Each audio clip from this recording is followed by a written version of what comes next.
Voilà les amis, j'espère que vous allez bien et bienvenue aujourd'hui dans une toute nouvelle vidéo d'une thématique dont je ne vous ai pas parlé depuis quand même des plombes. Rappelez-vous, je suis institutrice maternelle diplômée maintenant, qui s'en souvient, même moi j'avais oublié ça. Et vous savez qu'on revient de très très loin ensemble, que ce soit d'un journal d'une institutrice où il s'est passé mille et une péripéties, les hauts sur mon TFE, les stages, la préparation de matériel, je crois qu'on est vraiment passé par plein de stades. Et je suis là aujourd'hui pour vous parler de ce qu'on ne vous dit pas quand vous commencez vos études d'institutrice préscolaire. Alors moi je vous parle de mes études avant la réforme. Petite parenthèse, il y a eu un grand bouleversement dans les études pour être professeur en Belgique. C'est passé de 3 à 4 ans à partir de cette rentrée scolaire 2023-2024. Donc moi ce dont je vais vous parler c'est de mon bachelier en 3 ans. Bon, j'ai fait 4 ans mais du bachelier global en 3 ans qui est complètement différent de ce qui vient d'être inventé, de ce qui vient d'être pondu, avec moitié universitaire, moitié haute école. C'est un peu la cata, mais moi je vais vous parler de ce que on ne m'a pas dit, ce que je ne savais pas avant de débuter mes études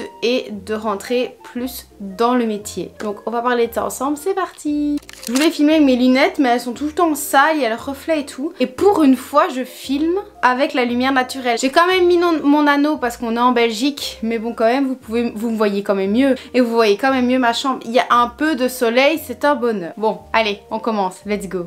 J'ai tenté quand même de faire une liste, comme d'hab, les listes égale mon nom, pour essayer de remettre un maximum de points. Évidemment, je peux pas tout aborder et ma tête ne peut pas se rappeler de tout. Mais c'est quand même des points quand même importants et si je m'en souviens, c'est que ça a été quand même assez marquant. Alors, le premier point dans le bachelier d'institutrice préscolaire, c'est qu'il y a autant de cours utiles pour le métier que autant de cours inutiles. Malheureusement, il faut tout réussir, mais je peux vous jurer que je suis passée par des cours vraiment inutiles, perte de temps, perte de travail, tout, vraiment inutile au possible. Et bon, je ne vais pas émettre mon avis là-dessus, mais si vous vous lancez dans un nouveau bachelier en 4 ans actuellement, je vous laisse aller voir les nouveaux cours qui ont été pondus. De mon petit nez personnel, ça entre dans des cours utiles ou pas utiles, je vous laisse deviner par vous-même.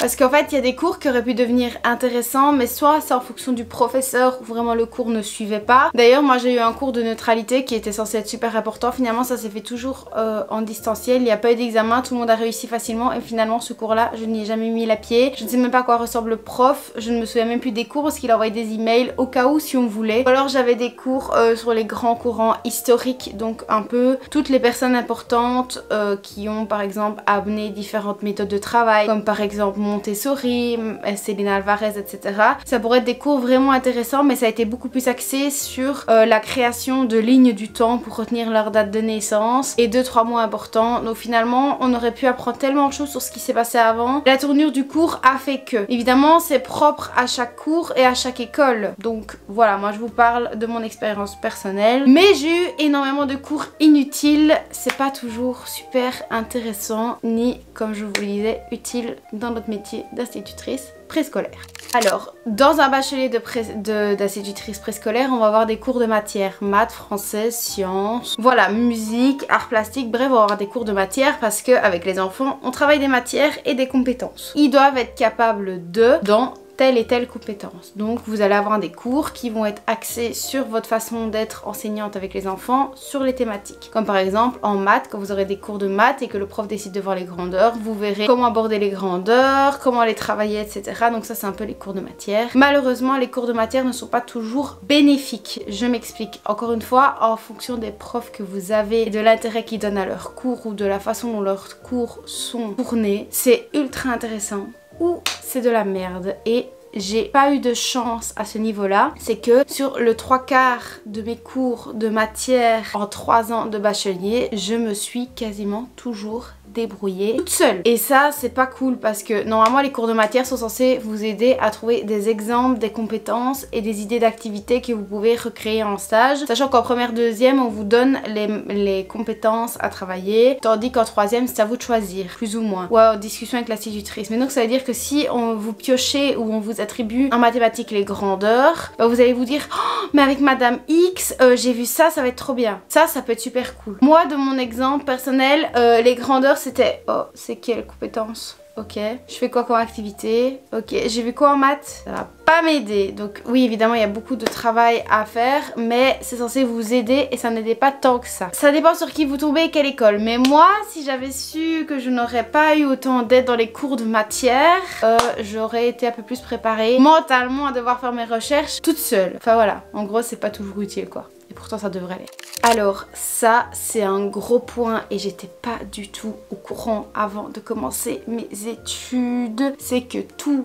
Déjà, vous créez un maximum de matériel, d'accord? Vous créez tout votre matériel de stage sur toutes les compétences que vous allez travailler pendant 3 ans. Donc, si vous travaillez les grandeurs, toutes les activités que vous allez créer tout votre matériel. Puis au stage prochain, vous allez travailler la musique, vous allez devoir créer tout votre matériel ou acheter. Et ça... De 1, vous devez tout faire par vous-même. Et de 2, vous financez tout de votre poche. J'ai des stages qui m'ont déjà coûté 800 €. 800 €, comment c'est possible? L'impression de toutes vos préparations, de toutes vos phares de stage. L'impression de tout votre matériel. Parce qu'il faut compter que soit vous payez vos cartouches d'encre qui coûtent, désolé, actuellement un pont, soit vous faites en imprimerie. Parce qu'au moins, c'est du temps gagné qui vous l'imprime. Mais il faut le payer. Il faut payer toutes les fiches plastifieuses. Parce qu'il faut plastifier son matériel, sinon les enfants vont vous le détruire.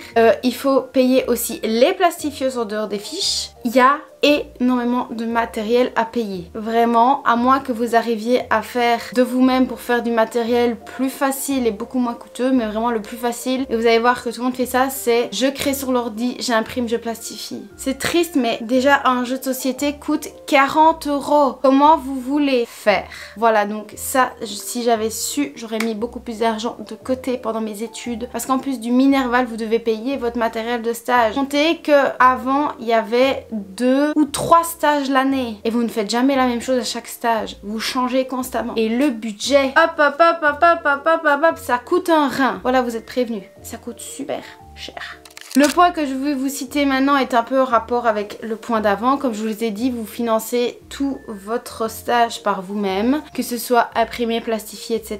Mais un point qui va avec, c'est que même si c'est vous qui êtes inscrite dans les études, même si c'est vous qui avez décidé de faire telle et telle chose et d'être dans ces études-là, sachez que tout votre entourage est intégré dans vos stages. Vous allez réquisitionner votre frère, votre soeur, papa, maman, cousin, Pierre, Paul, Jacques, pour que tout le monde vienne découper avec vous vos centaines de milliers de feuilles que vous avez plastifiées, perforer vos machins. Vous avez besoin de votre petite usine d'humains pour pouvoir préparer votre matériel, parce que quand on a 100 feuilles à découper, ça nous prend quasiment plus d'1 heure. Quand on a 3 dessus, le temps... c'est super compté. Donc vous allez réquisitionner tout le monde pour vous aider. Ça, pensez-le. Prévenez-les avant de commencer qu'ils vont faire tout votre matériel avec vous. Il n'y a pas que dans votre petite tête et avec vos petites mains que ça travaille. Hein. Et toute une usine d'humains derrière. Rappelez-le, parce que ça, c'est super important. Alors ça, c'est un point qui a été très difficile pour moi au début ayant changé d'école. C'est que j'ai changé d'école entre ma première et ma deuxième, ce qui a fait que c'était un fonctionnement différent. Il y avait beaucoup de choses qui changeaient. Et malheureusement, je me suis rendu compte que parfois, et ça c'est triste et ça dépend des écoles dans lesquelles vous allez, parce que moi dans mon école, ce qui primait, c'est pas la qualité de vos activités, ce que vous faisiez avec les élèves, c'est votre stage, c'est votre farde de stage. Parfois, la farde de stage est 3 fois plus importante que ce que vous faites avec les élèves. Normalement, c'est l'inverse, mais ça dépend sur qui vous tombez. Moi, je sais que ce qui était le plus important, c'était les préparations à rallonge, avec du texte et du texte et du texte à rallonge, oui vraiment, qui comptait le plus, la structure. Et plus la farce était épaisse, plus ça leur plaisait, plus vous décriviez, plus vous étiez précis, plus ils étaient heureux. Est-ce que ça change quelque chose par rapport aux activités que vous concevez? Parce qu'ils partaient du principe que plus les préparations sont complètes, plus les activités le sont. Moi personnellement, j'ai pas besoin de remplir 6 pages pour une activité pour savoir mieux comment je vais faire mon activité. Je sais pas si je m'exprime bien, mais en fonction des professeurs ou des écoles sur lesquelles vous tombez, ça varie évidemment. La farde de stage parfois compte plus que ce que vous faites en stage. Et ça, c'est triste, c'est vraiment triste parce que ça dénature votre travail. Malheureusement, ça existe et je vous parle d'expérience parce que j'en ai fait les frais. Il y a un truc aussi, je vous ai dit que vous allez réquisitionner toute votre famille pour préparer vos stages, mais sachez que dans la conception, la création de vos stages, majoritairement, vous êtes voué à vous-même. Vous êtes vous face à votre votre ordinateur et c'est débrouille-toi. Moi, dans l'école où j'étais, il n'y avait pas un professeur pour me guider, pour me renseigner. Désolée, mais dans mon cas, on était là que pour me tailler. T'as pas fait ça, tu dois penser à ça et machin et machin. Alors que vous demandiez juste de l'aide et même répondre à mes questions, c'était difficile. Vous êtes voué à vous-même. Et en fonction aussi, ça dépend aussi sur les institutrices sur qui vous tombez. Soit vous tombez sur des institutrices qui sont incroyables et qui vont être derrière vous, qui vont vous pousser et ça va être une aide de dingue. Soit vous allez tomber sur des institutrices qui veulent juste des stagiaires pour qu'elles s'occupent de votre classe, qu'elles se mettent derrière le bureau et qu'elles ne s'en touchent pas d'eux pendant 2 semaines. C'est arrivé à plein de personnes que je connais et ça m'est déjà arrivé en stage de 3e à mon stage TF. Voilà, vous n'êtes pas toujours considéré comme une personne en apprentissage. Vous êtes considéré comme une personne bénévole parce que vous n'êtes pas payé en allant en stage. Une personne bénévole qui est là pour faire joujou haha avec les enfants. Et voilà. Donc les profs ou les instits, vraiment, ils vont tomber sur des pépites. Sinon, c'est la merde. Votre maison va devenir la nouvelle caverne d'Ali Baba du quartier. Préparez des armoires, des caisses, des fardes, des fluos, préparez tout ce que vous voulez. Mais votre maison va être remplie de matériel qu'il va falloir trouver une place. Parce que le matériel que vous créez, vous n'allez pas le jeter. Le but c'est de le réinvestir dans le futur. Donc vos fards de stage, votre matériel découpé, tout ce que vous achetez, il faut y trouver une place. Et plus les années et les stages passent, plus vous avez du matériel. Sachez qu'au-dessus de ma tête, il y a une pièce en haut qui est réservée à l'entièreté de mon bazar. Il y en a dans tous les coins. Alors achetez des armoires. Je vous aurais prévenu. Ou alors j'espère que vous avez l'espace hein, parce que... Et 1 livre, 2 livres, 3 livres, 4 livres, des crayons, une activité, 2 activités, 3 activités, des jeux de société, des fards, vous êtes prévenus. Alors, il y a un truc aussi, c'est que quand vous êtes en stage, même si vous avez mis 3 semaines, 1 mois à préparer votre stage, sachez que vous n'allez faire que ça matin, midi et soir. Parce que quand vous avez fini votre journée de stage, votre journée n'est pas terminée, les pieds dans le canapé. Vous devez préparer les activités du lendemain, faire vos horaires quotidiens, remettre à jour le planning de vos activités parce que ça ne se passe jamais comme prévu, parce que en fonction des événements de la classe, ça peut aller plus vite ou plus lentement. Il faut se réajuster, reprévoir, vous avez beaucoup de travail à faire après l'école et c'est en fonction de l'organisation, de comment ça se passe, mais plus vous faites du matériel avant vos stages, plus vous êtes entre guillemets plus soulagé pendant la semaine de stage, parce que si vous n'avez pas fait votre matériel avant et que vous en avez besoin pour le lendemain, il va falloir charbonner et c'est tout le temps comme ça. Courage parce que on travaille beaucoup plus que 8 heures par jour. Que ce soit les 3 semaines, 1 mois avant le stage, parfois que 2 semaines ou pendant le stage. Et c'est fatigant. C'est très fatigant. Quelque chose que j'entends tout le temps, c'est quand on a un site, on est en vacances, et venez une journée en classe maternelle, vous allez voir. Si vous êtes sous les Bahamas avec les palmiers, tranquille ou pépouze, pas du tout. Ne vous attendez pas à ça. Et pensez au travail supplémentaire, parce que ça, il va y en avoir. Garantie. Je vous ai déjà un peu parlé des cours et je vous ai parlé des cours de matière, mais il n'y a pas que ça. Il y a des cours qui sont des AFP, qui sont les ateliers de formation professionnelle, des cours où on va vous parler de votre métier d'enseignant, de diverses techniques à mettre en place dans votre classe, Montessori, Alvarez et beaucoup d'autres choses. Mais vous allez avoir des cours peut-être aussi de psychologie du développement, de psychologie des apprentissages, psychomotes qui vont être des cours qui ne sont pas des cours de matière spécifiquement et c'est triste mais vous allez le ressentir. C'est que les cours d'AFP, donc d'ateliers de formation professionnelle, les cours sur votre façon d'enseigner sont 3 fois plus importants que les cours des matières. Et vous allez en fait soit devoir faire des choix, soit vous allez voir directement qu'on mise plus sur un truc qu'un autre. Il y a une certaine inégalité et je trouve ça triste parce que pour moi tout est important, que ce soit votre façon d'enseigner ou ce que vous enseignez, parce que si vous ne savez pas quoi faire quand vous devez travailler l'écriture des prénoms avec les enfants, quand ils sont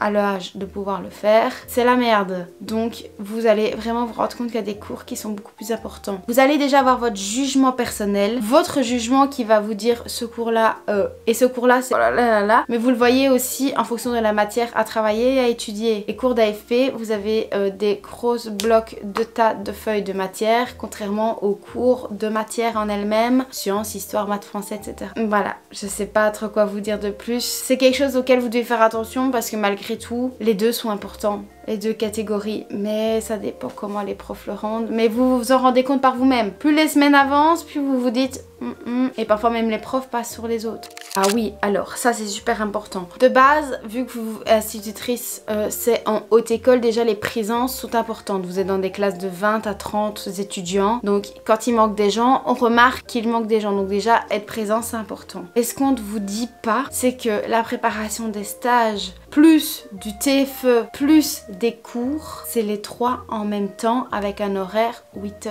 17h, 45 tous les jours. J'ai déjà vu plein d'étudiants venir en cours qui n'écoutaient pas un pet de ce qui se passait parce qu'il fallait qu'ils fassent leur stage. J'ai déjà fait mon TFE pendant mes cours. J'ai déjà préparé mes stages pendant mes cours. Et les profs le voient, les profs le savent, mais on a des horaires tellement conséquents et lourds que en fait déjà que faire à 8h, 17h45 tous les jours c'est épuisant. En plus de ça, vous voyez plein de choses dans la journée. Mais sachez que quand la cloche de l'école elle sonne, vous allez travailler jusqu'à 21, 22h, parfois plus tard parce que vous avez un TFE à rédiger, un TFE à travailler, des stages à préparer. C'est un rythme extrêmement soutenu. Vous n'avez pas le temps de faire la part des choses. C'est tout ensemble. Donc dites, désolé, mais dites adieu à votre vie sociale. Parce que c'est les études ou l'échec. Ou vraiment, vous avez une méthode incroyable, mais j'ai déjà vu toute ma classe faire ses stages pendant les cours. Des étudiants s'absenter.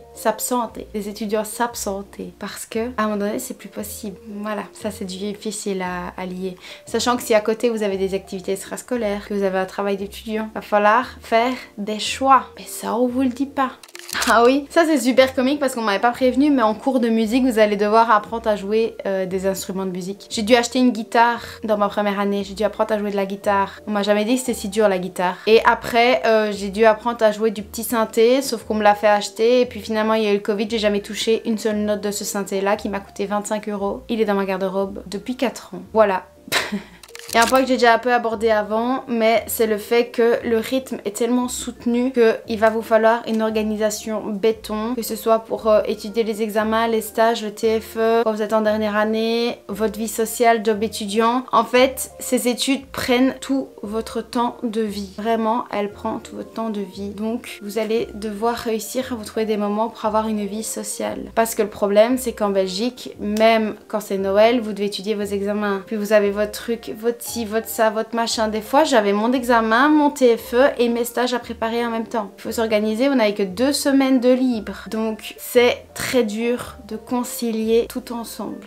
Et alors, un dernier point qui pour moi est très important, et plus vous avancez dans les études, plus vous vous en rendez compte que même si vous vous êtes inscrite en tant qu'institutrice préscolaire, en tant que professeur, vous n'êtes pas que professeur. Vous devenez un clown parce qu'il faut toujours avoir de l'humour. Devenez animatrice, donc il faut réussir à animer le groupe. Ça va aussi avec le fait d'être clown, on appelle ça clown parce que il faut toujours essayer d'inventer, de faire des blagues, d'être comique, de mettre une bonne ambiance en classe. Si vous êtes seul avec vos 10, 15, 20, 25, 30, 35 élèves. Il faut réussir à animer le groupe. Donc vous êtes aussi animatrice. Hop, on met de l'ambiance, on anime. Vous êtes aussi psychologue parce que vous réglez que ce soit les relations avec les parents-enfants, les mots M-A-U-X des enfants. Vous êtes vraiment aussi psychologue à part entière. Vous devenez secouriste. Il suffit que quelqu'un se blesse dans la cour, vous devez être capable de pouvoir gérer pour gérer les pansements, le sang, tout ce qui se passe. Vous devenez aussi secrétaire, vous devenez en fait tellement de casquettes en même temps, vous n'êtes pas que prof. Vous n'arrivez pas le matin et vous faites tu fais ça,